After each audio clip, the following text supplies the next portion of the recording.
Okay, I meant that to do that as like an opening and make it look dramatic, but I've just spilt a little root beer on my floor. But this is what I would do if I was starting this whole photography and videography journey from the start. First things first, you gotta figure out what you love shooting. And I have to figure out what I like shooting. And at the moment, what I like shooting is short feature films and weddings. And those go hand in hand. The first step to starting over as a photographer and a videographer is figuring out what you like shooting. For me, I love shooting short feature films and I love shooting weddings. And those go hand in hand because I get to retell a story, but a feature film is a little more creative with the story and the plot line. So those two kind of like interchange with each other in terms of the creativity that I use. But with that being said, a wedding will specifically have all natural lighting and you have to film as the entire plot unfolds. However, a feature film, you have a lot more hands-on and creativity with lighting, with sound, and a ton of other stuff that you won't get with a wedding film. Which is why I love to say that I like doing feature films, because it allows my creativity to flourish a little bit more rather than think under pressure.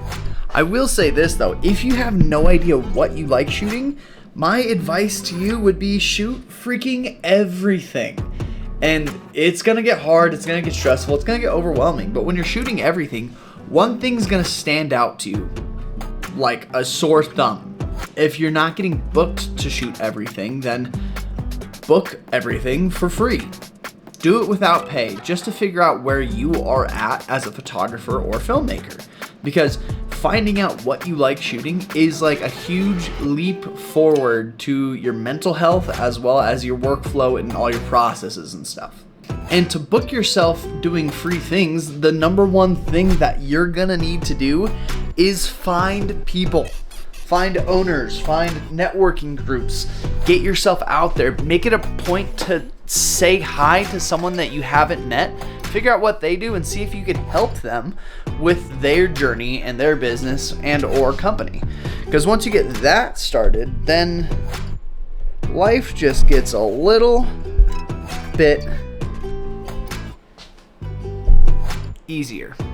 But I think the biggest thing, the biggest benefit, let me raise this a little bit more.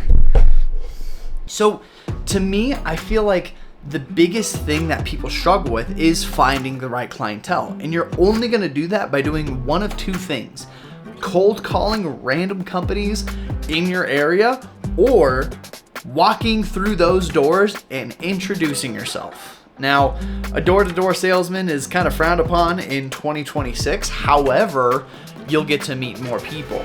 If you meet business owners in a casual setting, I know out here in Reno, Nevada, we have the Reno Chamber of Commerce where people just meet up, talk about business opportunities, talk about ribbon cuttings and all these other things.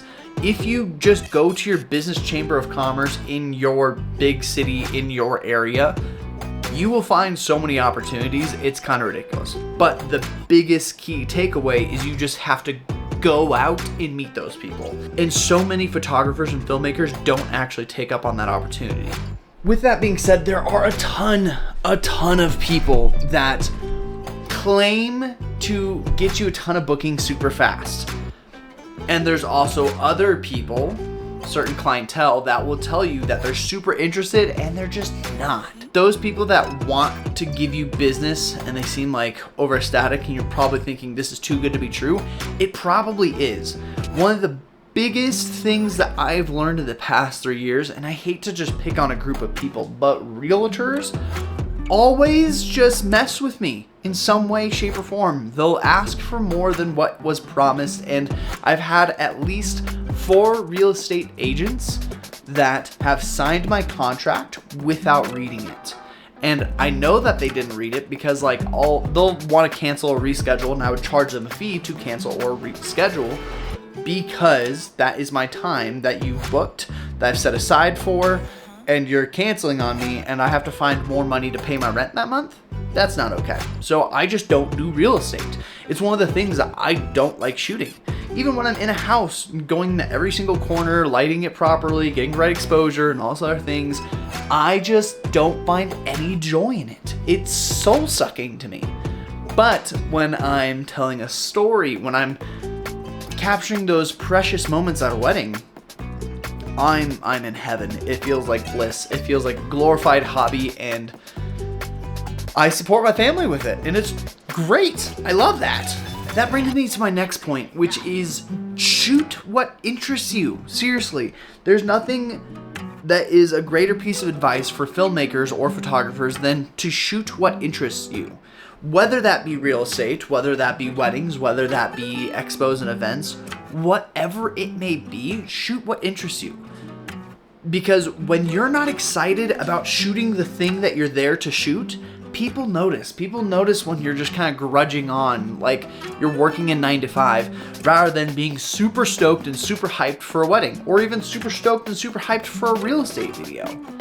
These are just two different, these are just the nuances that people will notice. It's the way that you carry about yourself. It's the way that you talk passionately about something compared to something else.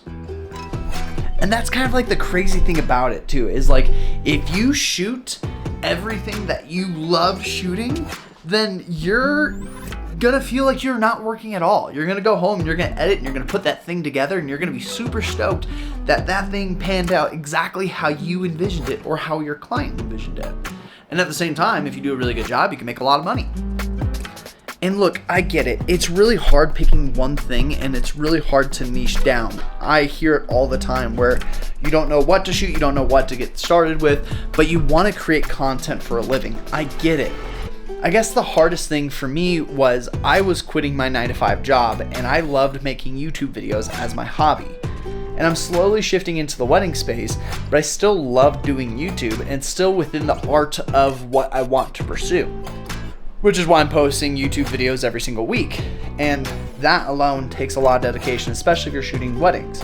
But I do love shooting weddings at the same time. It's just YouTube videos were a hobby. So I tried making my entire hobby my profession while also shooting other things that I also really, really love doing.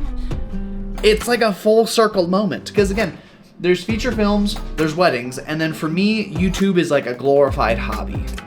So...